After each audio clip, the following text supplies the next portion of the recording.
Hello friends, welcome to my video.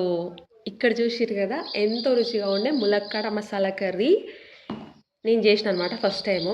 చాలామంది చెయ్యరు, ములక్కాడ చారు చేసుకుంటారు, కర్రీ చేసుకుంటారు, కానీ మసాలా కర్రీ తక్కువ చేస్తారనమాట. ఫస్ట్ టైం చేసిన నిజంగా మస్త్ అంటే మస్త్ టేస్ట్ ఉంది, మంచిగా అనిపించింది.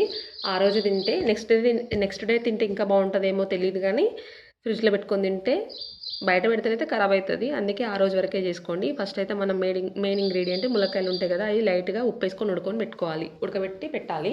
దాని తర్వాత మనం ఏదైతే వేయించుకున్నామో పల్లీలు, కొబ్బరి, ఇంకా కొంచెం క్లోవ్, దాల్చిన చెక్క, జీరా, కొన్ని గసగసాలు వేసిన అందులో, ఇంకా కొరియాండర్ సీడ్స్, కొత్తిమీర సీడ్స్ ఉంటాయి కదా, అవి వేసి మంచిగా పేస్ట్ లాగా చేసుకొని పెట్టుకున్నాను అనమాట. ఇంకా దాని తర్వాతనైతే మన ఉల్లిపాయలు కట్ చేసి పేస్ట్ చేసుకొని కొంచెం ఆయిల్ పోసుకొని ప్యాన్లో ఆయిల్ పోసుకొని తర్వాత ఉల్లిపాయలు కట్ చేసిన పేస్ట్ వేసుకొని పచ్చివాసన పోయిందాక మంచిగా వేయించుకోవాలి.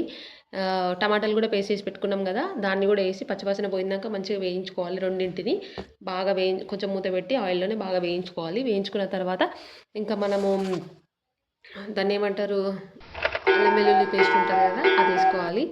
ఇంకా ఉప్పు, కారం, పసుపు, ఇవన్నీ రుచికి సరిపడా ఇవన్నీ వేసుకొని మంచిగా మూత పెట్టుకోవాలి. ఆయిల్ కొంచెం పైకి వచ్చినంత వరకు లో ఫ్లేమ్లో వేయించుకున్న తర్వాత మనం ఫస్ట్ ప్రిపేర్ చేసుకున్న పేస్ట్ ఏదైతే ఉందో ఆ పేస్ట్ని పడేయాలి.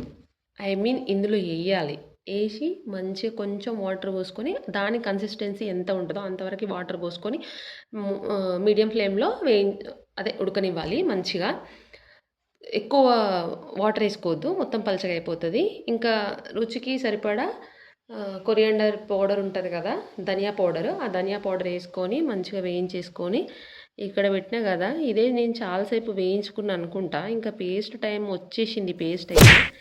ఈ పేస్ట్ కూడా ఇందాకనే చెప్పినా కదా, ఇవన్నీ వేసుకోవాలి, మంచిగా మగ్గనియాలి ఇదంతా. అయితే మీకు ఒకటి చెప్పనా, ములక్కాయలు ఉడకబెట్టేటప్పుడు ఊరికనే ఉడకబెట్టొద్దు, అది కూడా మంచి వాటర్ వేసుకొని కొన్ని వాటర్లో మంచిగా ఉడకబెట్టుకోవాలి. దాంట్లో కొంచెం ఉప్పు వేసి ఉడకబెట్టుకుంటే ఆ టేస్ట్ మంచిగా ఉంటుంది. ఉప్పు వేయకపోతే కూరలు వేసినా కానీ ఆ ములక్కాయలు చప్పగానే ఉంటాయి. ఇది ఒక రెమెడీ.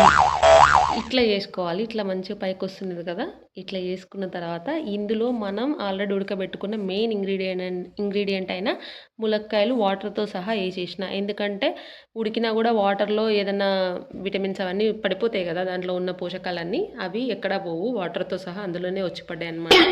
మొత్తానికైతే నేను ఇది చేసిన ఫ్రెండ్స్, నిజంగా మస్తు టేస్ట్ ఉండే. మీరు కూడా ఒకసారి ట్రై చేయండి, లైక్ చేయండి, షేర్ చేయండి, కామెంట్ చేయండి. ఎందుకంటే ఒక్క వీడియో వెనకాల మస్తు కష్టం ఉంటుంది. ఎవరైనా ఉండేటప్పుడు తీస్తేనేమో జరగవమ్మా, మధ్యలో వస్తున్నావు, ఇప్పటికే లేట్ అవుతుంటే అంటారు. అదే నేను ఉండేటప్పుడు తీస్తేనేమో ఇంకా ఇది అది సర్దుకునే లోపల అది కూర మాడిపోతుంది, ఏదో జరుగుతుంటుంది. అందుకే కష్టాన్ని గుర్తించండి. ప్లీజ్ సబ్స్క్రైబ్ చేసుకోండి.